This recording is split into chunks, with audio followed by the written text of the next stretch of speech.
Ms. Landsman, please. Thanks, Mr. Chair, and thanks for bringing. I'm getting an echo. Thanks for bringing this forward to the committee. As my colleagues have already said, that the news and the allegations, certainly from the RCMP, are concerning, and I think that this committee is the right place to be seized with that.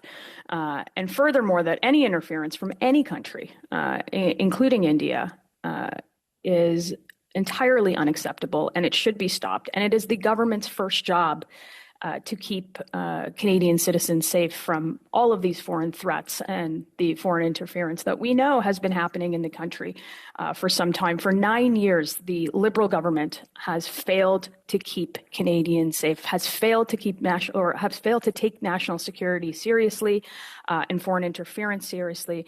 And it's become a playground. Canada has become a playground for these activities. We heard that over and over again. We hear it over and over again from experts.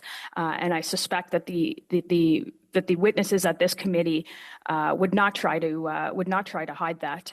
Canadians need to know what, when, why, and it took so long for the government to act. And this is just another example of the Prime Minister's failure on foreign interference. We heard the Prime Minister at the Commission admit that our intelligence agencies have been gathering this information for years, indicating that India had been committing foreign interference on Canadian soil, and it's very clear that the Prime Minister had done nothing about it. Even when provided the opportunity to do something about it and protect Canadians against extortion, against the violent actions that the RCMP has brought to light about Indian officials engaging in, they voted against that in the House of Commons.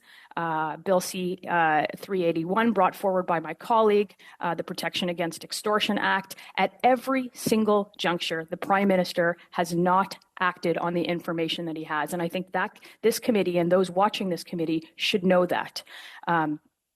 His government stalled for years on the creation of a foreign influence registry, and it was only ever introduced as a result of conservative pressure. So for those watching this at home, I hope that this committee reveals the inaction of the Prime Minister over the course of years of knowing information, and his inaction on his continued inaction that we heard from just this week on letting Canada become a playground for foreign interference, and that's on him. So I hope that this committee gets to the bottom of all of this. Thanks, Mr. Chair. Thanks, Ms. Landsman.